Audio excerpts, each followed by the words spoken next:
instance, one case, the parents saw their child summon Dungeons and Dragons demons into his room before he himself. The manufacturer makes some interesting notes on this. It warns the players not to get themselves confused with their character roles. It looks like the fear of people being different and the age-old panic over role-playing is making a comeback, because as of Thursday, March 13th, 2025, the Forbidding Unlawful Representation of Role-Playing in Education Act was presented to the Texas House of Representatives. This was brought forward by Representative Stan Gertz, and yes, that's right, they are referring to it as the F.U.R.R.I.E.S Act in filing. The F.U.R.R.I.E.S Act is aimed to prohibit students from engaging in any non-human behavior, presenting themselves as anything other than human. These children not only begin to have violent dreams or violent thoughts or negative, depressing type things, they become very much a part of this character. Now, what does this really mean, and what classifications have they put to determine what really falls under these laws? Now, there's a little bit to cover here, so hang in there with me. For those of you not wanting to dig through a legal document, I've put together the key points outlined in this bill. And if you want to take a look at it yourself, I have left a link to the PDF of the bill in the description below. So the F.U.R.R.I.E.S Act defines non-human behavior as wearing non-human accessories, including tails, leashes, collars, pet-related accessories, items not historically designed for humans, such as artificial animal-like ears, fur, or other physiological features that have not been historically assigned to the Homo sapiens species through a means of natural and biological development, making animal noises such as barking, meowing, or hissing.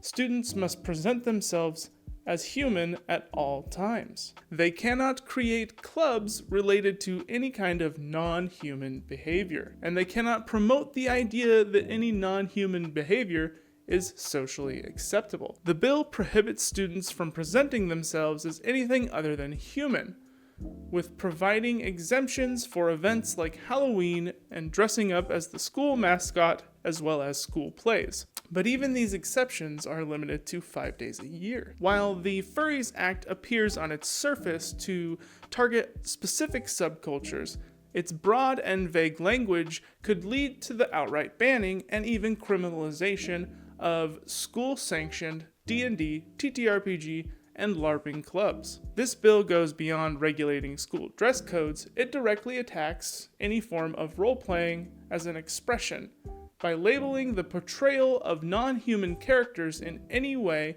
except on exempt days as punishable behavior and equating the encouragement of this behavior with child abuse. And this is as unscientific as you can get. It's nothing but a witch hunt. This legislation effectively outlaws any kind of D&D clubs in Texas schools and puts teachers and organizers at legal risk. Not to mention, the broad and vague language carries even further implications in a state that only recognizes two genders as human, and they even further now get to decide what that means. And this carries with it some pretty heavy punishments for both students and teachers. Students who do not comply with the proposed law could face removal from class, suspension, and expulsion. The bill also allows for placement in a juvenile justice alternative education program. Educators are required to report violations to the Texas Attorney General. School staff and teachers that fail to enforce this law could face fines starting at $10,000 for the first offense and increasing to $25,000 for further violations. A quick side note in more positive news, today's sponsor, Fantasy Plus, has finally released earlier this week. Fantasy Plus is an app that brings high-quality customizable audio straight to your tabletop RPG sessions. Brought to you by Monument Studios. Who are they, do you ask? It's these two lovely gentlemen right here. This is Noah, and this is Tyler. And over the last 6 years, practically non-stop, they have dedicated their lives to handcrafting and curating thousands of audio files to bring Hollywood-quality audio to the tabletop gaming space. Just late last year, Fantasy Plus funded in under 2 hours on Kickstarter, proving just how many in the TTRPG community have been waiting for something like this, including myself. And the best part? Fantasy Plus is designed for complete customization, and you can mix and match different tracks to create the perfect atmosphere, upload your own files, and even browse by mood or tags to find exactly what you need. There are no microtransactions, no price hikes, just a simple $4.99 per month for unlimited access to their entire library, and the creators only aim to reduce this cost. Right now, there's a special deal for you. Fantasy Plus is offering a launch exclusive offer, 90 days free subscription when you use the code HIGH at checkout. If you're ready to enhance your games with the best sound possible, check out Fantasy Plus today. Alright, with that said, back to the video. Now, where is this all coming from? It appears to be inspired by Governor Greg Abbott attempting to resurrect the debunked rumor that schools in Nebraska and Iowa were providing their students with litter boxes because they had identified as cats. They are allowing children who identify as snakes, cats, whatever, they're providing litter boxes. They meow and they bark, and they interact with their school, with the teachers and that in this fashion. And now schools are wanting to put litter boxes in the schools for these children to use. This rumor had been brought before Nebraska state legislature not 2 months after the rumors began in February, and the school districts in Iowa and Michigan and Nebraska, unsurprisingly, later debunked these claims that they were providing any litter boxes in bathrooms for students. New this morning, a Nebraska lawmaker is apologizing for a head-scratching claim about school children self-identifying as cats and dogs. The rumor has been repeatedly debunked not only in Nebraska, but several other states as well. This is what the governor had to say. If you have a child in public school, you have one expectation. Your child's going to be learning the fundamentals of education, which is reading, writing, math, and science. If they're being distracted by roleplay and furries, those parents have a right to move their child to a school of their choice. This is all conveniently coalescing, as in recent weeks he has been pitching for a program to allow public money to be spent on private education, which the governor has made his signature policy push this session. The governor has cast private school vouchers as an option for parents turned off by what he called the pervasive woke leftist agenda that's being forced on kids in our public schools, continuing to seek every avenue to amplify the criticism of educators and refusing to take a look at the real problem, the American school system, and its severe lack of funding or reform, which is only to see further degradation with the shutdown of the Department of Education. But we're forgetting a few glaring points. Public education serves multiple crucial purposes beyond just academic learning. One of its primary functions is socialization. Schools are meant to help students interact with diverse peers and learn how to navigate different social environments. If a bill focuses on suppressing expressions of different identities, it sends a message that conformity is prioritized over understanding. Rather than fostering an environment where students learn to engage with different perspectives, it's likely to encourage division or bullying of those deemed different.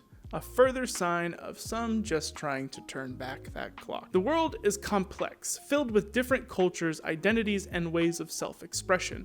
Education is meant to help these students understand and engage with this diversity. Bills like these enforce strict limitations on personal expression and prevent students from learning about social dynamics in a natural way, making it harder for them to adapt to real-world environments where such diversity exists every day. And let's not forget the vague and very open language that the bill uses. As game masters, as D&D players, we all know too well when we don't define a rule well enough just how far people are willing to go with it.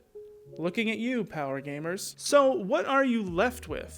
I guess you might still be able to get away with a game based on historical events utilizing NPCs and players that only consist of humans with no artificial animal-like ears, fur, or other physiological features that have not historically been assigned to the Homo sapiens species through a means of natural or biological developments. So I guess like Risk? Not historically accurate. Well, And as most of us know, the American school system does not have a great reputation for anything outside of being a babysitter that teaches you how to memorize things. Now, where do they get their wild ideas of what these kinds of things mean? Let's just take a look at the kind of media that they grew up with. Robbie! Pardue, what are you doing? Going to join the Great Hall. You can't, it's a trap. I have spells. I'm going to fly. You don't have enough points. I am the maze controller. Maze control? Yes. And I have absolute authority in this game. Game? Game. Game.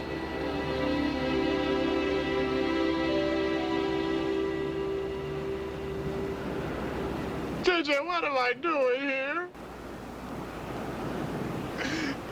Why can't I remember? This act strongly echoes the Satanic Panic of the 1980s when parents claimed that role-playing and make-believe warped children's ability to distinguish reality from fiction. The game of Dungeons & Dragons has been around since the early 70s, is played by an estimated 5 million people. It is also the target of a group of concerned parents in the United States who call themselves BAD, B-A-D-D, bothered about Dungeons & Dragons. The reason they are bothered is because they believe the game has been involved in a number of murders and suicides across the United States and now in Canada. The pamphlet published in Bothered About Dungeons & Dragons, aka BAD, prominently features the quote, "The more I play D&D, the more I want to get away from this world." Well, yeah, have you seen the crumbling state that it continues to be in? In its introduction, this pamphlet warns that fantasy role-playing, much like the kind being targeted in this bill, erodes traditional values and suggests that playing such games pulls children into a vortex of undesirable real-life behaviors. We're really talking about intense involvement in a very serious form of violence. Now, I know this isn't the usual type of video I do, but I haven't seen anyone cover this yet, and I found it important to bring this topic to everyone's attention. Because at the end of the day, it's fun to talk about the game and how we play it, but even more so, it's important to stay informed of the things that can threaten it. Because when they do, more than just a game is at risk. Part of our ability to explore what it is to be human is at stake. The capability to express ourselves through roleplay, to experiment with ideas of morals, relationships, and even navigating hard challenges that can yield positive, real-life results. These things are important and worth protecting, even doubly so for our children. And well, that just about wraps up today's video, but before we go, I gotta know, what do you think? Do you think this bill will go through? Personally, I'm kind of running out of, there's no way that will happen. What are some of the other implications you might think this might have? And if you're an OG gamer, I wonder if any of this feels familiar. Make sure to let me know down in the comments below so we can keep this conversation going. And if you found this video helpful, informational, what have you, don't forget to leave a like and smack that subscribe button as it helps the channel out a ton and it's absolutely free. And if you'd like to further support me and the channel and have access to exclusive perks, posts, and more as I continue to figure out and set everything up down the road, we now have channel memberships available here on the site. With that said, thanks guys, and I'll see you on the next one.